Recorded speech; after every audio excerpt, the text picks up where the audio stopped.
ಓಂ ಶ್ರೀ ಗುರುಭ್ಯೋ ನಮಃ. ಫ್ರೆಂಡ್ಸ್, ಎಲ್ಲರಿಗೂ ನಮಸ್ಕಾರ. ಪ್ರೀತಿಯ ವೃಶ್ಚಿಕ ರಾಶಿಯವರೇ, ಜ್ಯೋತಿಷ್ಯ ಶಾಸ್ತ್ರದಲ್ಲಿ ವೃಶ್ಚಿಕ ರಾಶಿಯನ್ನು ಅತ್ಯಂತ ನಿಗೂಢ ಮತ್ತು ಶಕ್ತಿಶಾಲಿ ರಾಶಿ ಅಂತ ಪರಿಗಣಿಸಲಾಗುತ್ತೆ.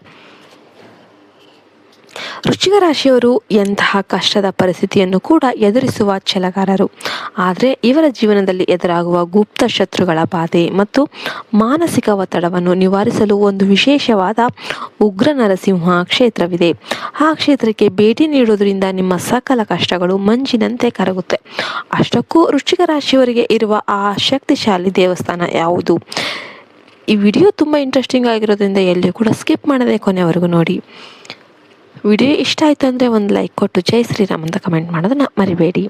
ವೃಶ್ಚಿಕ ರಾಶಿಯವರಿಗೆ ಅತ್ಯಂತ ಫಲಪ್ರದವಾದ ಆ ಪವಿತ್ರ ಕ್ಷೇತ್ರನೇ ಆಂಧ್ರ ಪ್ರದೇಶದ ಗುಂಟೂರು ಜಿಲ್ಲೆಯ ಮಂಗಳಗಿರಿಯ ಪಾನಕ ನರಸಿಂಹಸ್ವಾಮಿ ದೇವಸ್ಥಾನ.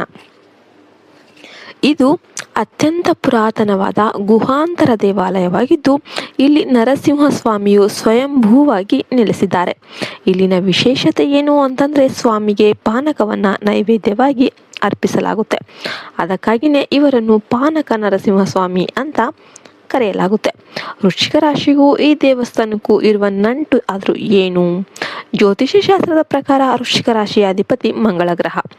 ಮಂಗಳನು ಶಕ್ತಿ ಮತ್ತು ಯುದ್ಧದ ಕಾರಕ. ವೃಶ್ಚಿಕ ರಾಶಿಯವರು ಜಾತಕದಲ್ಲಿ ಕುಜ ದೋಷವಿದ್ರೆ ಅಥವಾ ಮಂಗಳನು ಅಶುಭ ಸ್ಥಾನದಲ್ಲಿದ್ದರೆ ಅತಿಯಾದ ಕೋಪ, ಅಪಘಾತದ ಭಯ ಅಥವಾ ಶತ್ರುಗಳ ಕಾಟ ಎದುರಿಸಬಹುದು. ನರಸಿಂಹಸ್ವಾಮಿಯು ಮಂಗಳ ಗ್ರಹದ ಅಧಿದೇವತೆ. ಮಂಗಳಗಿರಿಯ ನರಸಿಂಹಸ್ವಾಮಿಯನ್ನು ಪೂಜಿಸುವುದರಿಂದ ವೃಶ್ಚಿಕ ರಾಶಿಯಲ್ಲಿರುವ ಉಗ್ರ ಸ್ವಭಾವ ಕಡಿಮೆಯಾಗಿ ರಕ್ಷಣಾ ಕವಚ ದೊರೆಯುತ್ತೆ. ಈ ಕ್ಷೇತ್ರವು ಕುಜದ ದೋಷ ನಿವಾರಣೆಗೆ ಮತ್ತು ಶತ್ರು ಸಂಹಾರಕ್ಕೆ ಅತ್ಯಂತ ಪ್ರಸಿದ್ಧವಾದದ್ದು. ಇಲ್ಲಿ ಭೇಟಿ ನೀಡುವುದರಿಂದ ನಿಮಗೆ ಏನೇನು ಪ್ರಯೋಜನಗಳಾಗುತ್ತೆ? ಶತ್ರುಬಾಧೆ ನಿವಾರಣೆ. ವೃಶ್ಚಿಕ ರಾಶಿಯವರಿಗೆ ತಿಳಿಯದಂತೆ ಕಾಡುವ ಗುಪ್ತ ಶತ್ರುಗಳ ಕಾಟವು ನರಸಿಂಹಸ್ವಾಮಿಯ ದರ್ಶನದಿಂದ ದೂರವಾಗುತ್ತೆ. ಆರೋಗ್ಯ ಮತ್ತು ರಕ್ಷಣೆ.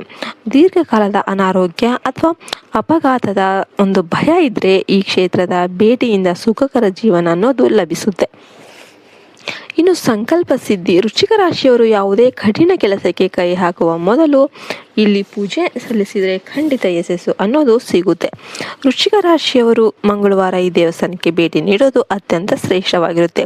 ಇಲ್ಲಿ ಸ್ವಾಮಿಗೆ ಪಾನಕವನ್ನು ಅರ್ಪಿಸುವುದು ಮತ್ತು ಕೆಂಪು ಬಣ್ಣದ ಹೂಗಳಿಂದ ಪೂಜೆ ಮಾಡೋದು ವಿಶೇಷ ಫಲವನ್ನು ನೀಡುತ್ತೆ. ದೇವಸ್ಥಾನವು ಬೆಳಗ್ಗೆ 7ರಿಂದ ಮಧ್ಯಾಹ್ನ 3ರವರೆಗೆ ಮಾತ್ರ ತೆರೆದಿರುತ್ತೆ. ಪಾನಕ ನೈವೇದ್ಯಕ್ಕೆ ಈ ಸಮಯ ಮುಖ್ಯವಾಗಿರುತ್ತೆ. ಮಂಗಳಗಿರಿಯು ವಿಜಯವಾಡ ಮತ್ತು ಗುಂಟೂರು ನಗರಗಳ ನಡುವೆ ಇದೆ. ವಿಜಯವಾಡದಿಂದ ಕೇವಲ 12 ಕಿಲೋಮೀಟರ್ ದೂರದಲ್ಲಿದ್ದು ರೈಲು ಮತ್ತು ಬಸ್ ಸೌಲಭ್ಯ ಹೇರಳವಾಗಿದೆ. ಫ್ರೆಂಡ್ಸ್, ನೋಡಿದ್ರಲ್ಲ, ವೃಶ್ಚಿಕ ರಾಶಿಯವರ ಪಾಲಿನ ಸಂರಕ್ಷಕ ಮಂಗಳಗಿರಿಯ ನರಸಿಂಹಸ್ವಾಮಿ. ನೀವು ವೃಶ್ಚಿಕ ರಾಶಿಯವರಾಗಿದ್ದರೆ ಒಮ್ಮೆಯಾದರೂ ಇಲ್ಲಿಗೆ ಭೇಟಿ ನೀಡಿ ಸ್ವಾಮಿಯ ಅನುಗ್ರಹ ಪಡೆಯಿರಿ. ಈ ವಿಡಿಯೋ ಇಷ್ಟವಾಗಿದ್ದಲ್ಲಿ ಲೈಕ್ ಮಾಡಿ, ನಿಮ್ಮ ವೃಶ್ಚಿಕ ರಾಶಿಯ ಫ್ರೆಂಡ್ ಜೊತೆ ಶೇರ್ ಮಾಡಿ. ಕಮೆಂಟ್ ಬಾಕ್ಸಲ್ಲಿ ಜೈ ನರಸಿಂಹಸ್ವಾಮಿ ಅಂತ ಕಮೆಂಟ್ ಮಾಡೋದನ್ನು ಮರಿಬೇಡಿ. ನಮ್ಮ ಚಾನಲ್ಗೆ ಸಬ್ಸ್ಕ್ರೈಬ್ ಮಾಡೋದನ್ನು ಮರಿಬೇಡಿ. ಧನ್ಯವಾದಗಳು. ಜೈ ಹಿಂದ್, ಜೈ ಭಾರತ್ ಮಾತೆ. ಹರಿ ಓಂ ತತ್ಸತ್. ಸರ್ವೇ ಜನೋ ಸುಖಿನೋ ಭವಂತು.